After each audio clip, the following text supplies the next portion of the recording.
Clint Eastwood stepped onto the stage of Jimmy Kimmel's studio with the kind of gravitas that can only be earned, not manufactured. His steely presence and quiet charisma wrapping the room in a tension few could name, but everyone could feel. The studio audience, many of them born long after Eastwood first squinted his way into cinematic legend, erupted in applause. Unsure whether they were clapping for Dirty Harry, the man behind $1 Million Baby, or the enduring icon of grit, who had come to promote what he promised would be his final film. At first, everything played out like a classic late-night interview, some laughter, some reminiscing, and a few war stories about Hollywood's golden days. But things took a turn when Kimmel, ever the court jester, brought up Clint's political past with a sharp smirk and a sly tone. "Still talking to empty chairs, Clint?" he said, referencing the infamous 2012 RNC moment that had long followed Eastwood like a stubborn shadow. Clint's jaw didn't clench, but his eyes, those twin slits of old-world fire, did narrow. He leaned back in his chair and responded in his low drawl, "Jimmy, I'd rather talk to an empty chair than someone who's full of it." The crowd gave a half-laugh, unsure if it was a joke or a jab. Kimmel laughed a little too hard and tried to move on, but he couldn't resist pushing further. He launched into a segment where they played clips from Clint's past interviews, some edited, some spliced out of context, complete with dramatic sound effects and comedic overlays. "Let's see what the sheriff had to say back in 1993, Jimmy said, rolling a tape that made Clint look like a parody of himself. The room turned colder. Clint watched, stone-faced. When the screen finally faded, he didn't laugh, didn't blink. He sat forward and said slowly, "You invited me here to talk about a film, not to mock me like I'm some kind of punchline." Kimmel chuckled, clearly rattled now, and tried to regain control of the room with another quip. But Eastwood interrupted, voice low, calm but firm. "You want laughs? Go find a clown." "I'm not your clown," the audience gasped. A few clapped. Others exchanged uneasy looks. Kimmel said, "Come on, Clint. It's all in fun," but the damage was done. Clint removed his mic, stood, and with the full weight of his decades in the industry, looked Jimmy in the eye and said, "Respect used to mean something." Then he walked off. No drama, no shouting, just a quiet, unyielding exit that screamed, louder than any outburst ever could. Asterisk the moment Clint Eastwood exited the stage. Every backstage monitor flickered with urgency. Producers shouted into headsets, scrambling to cue commercial breaks, as Kimmel stood stunned at his desk, visibly shaken and unsure whether to play it off or acknowledge what had just happened. "Well, folks, I think we just got Clint trolled," he joked awkwardly, trying to salvage the vibe. But the audience's reaction was no longer laughed. It was confusion. Tension. In a mounting sense that they had just witnessed something more significant than a celebrity mood swing. By the time the show wrapped, the internet had already erupted. Clips of Eastwood's final words, "Respect used to mean something," went viral before the credits even rolled. Overnight, hashtags like hashtag Eastwood walks out, hashtag Jimmy crossed the line, and hashtag respect the legend flooded X and Instagram. Late night. TV watchers and cinephiles alike weighed in. Some praised Clint for standing his ground, calling it a masterclass in dignity and restraint. Others criticized him for being overly sensitive and not recognizing the comedic nature of the show. The deeper divide quickly became generational. Older fans rallied to Eastwood's defense, citing his legacy, while younger audiences debated whether he'd simply failed to adapt to the irreverence of modern media. Journalists and cultural critics released hot takes by the hour. Opinion pieces titled "The Day Eastwood Shut Down Late-Night Arrogance and Why Clint Couldn't" take a joke-filled digital front pages. Meanwhile, Kimmel attempted damage control with a tweet that read, "Love Clint. Didn't mean to rattle the sheriff. Hope we can ride off into the sunset someday." It was meant to be humorous, but it backfired. Clint's supporters saw it as condescending.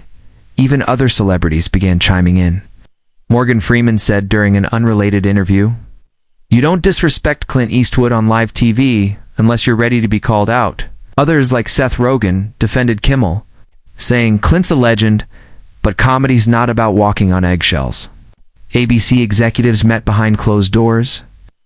What was supposed to be a ratings win had turned into a PR mess. And yet Clint remained completely silent. No tweets, no statements, no press releases. His silence made the moment all the more powerful. He didn't need to explain himself. He never had. And just like that, the man who made a career saying little and meaning much had made one of the loudest exits in talk show history, without ever raising his voice. Asterisk. Over the following days, the ripple effect of Eastwood's walkout grew even deeper. Podcast discussions, Reddit threads, and radio debates began to explore not just the incident itself, but what it revealed about a cultural shift in how elder statesmen of film were treated in modern entertainment spaces. Academic commentators weighed in, with one USC media professor writing, "Clint Eastwood's departure wasn't just personal, it was symbolic." It was the final line in a disappearing script of old Hollywood honor confronting new Hollywood snark. In interviews on other networks, celebrities recalled how carefully interviewers once treated legends now replaced with meme-driven mockery, pre-packaged skits, and edits designed for virality rather than truth. People began to question the role of late-night comedy altogether. Had it lost its soul? Was every guest just a setup for the next clickbait moment? Meanwhile, Clint's team released a simple, two-sentence statement. Mr. Eastwood was invited to discuss his film and share his thoughts. He reserves the right to walk away when respect is compromised. That statement only added fuel to the fire, drawing battle lines between those who felt Eastwood was justified and those who believed he overreacted. Kimmel's ratings took a temporary spike, but with it came backlash. Major outlets like Variety and Deadline reported internal discussions at ABC about whether Jimmy's tone was becoming disruptively divisive. Sources leaked that one. Network executive had said, "You can joke around with your guests, but you can't ambush an icon." Meanwhile, Clint went back to work, continuing promotion for his film through smaller, more intimate outlets in PR, long-form podcasts, university screenings where conversations were deep, respectful, and focused.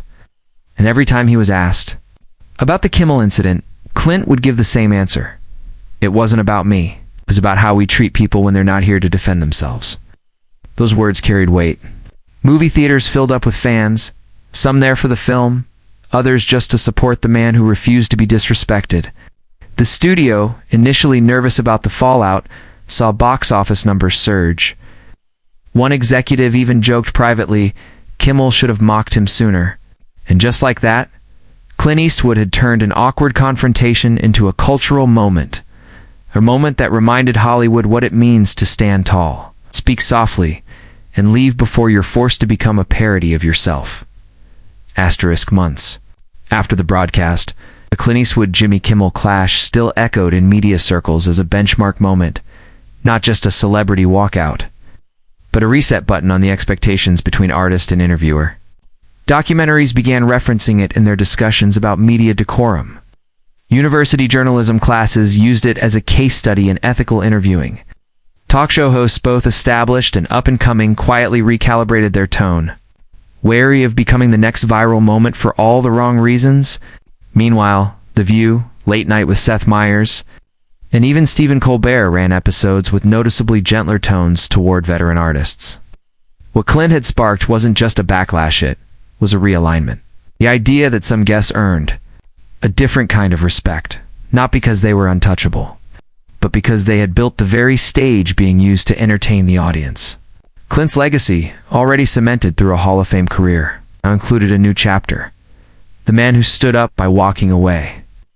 As his film completed its theatrical run, it was met with both critical acclaim and a renewed cultural appreciation. Audiences spoke of the film with reverence, many claiming the movie hit harder because they had seen the man behind it take a real-life stand. Clint declined all major awards circuit interviews. When asked during a backstage moment at a charity gala if he would ever return to late-night TV, he smirked and replied, "Only if I host." The crowd burst into laughter, but beneath the joke was truth. Clint Eastwood didn't need another seat on someone else's stage. He'd built enough of his own.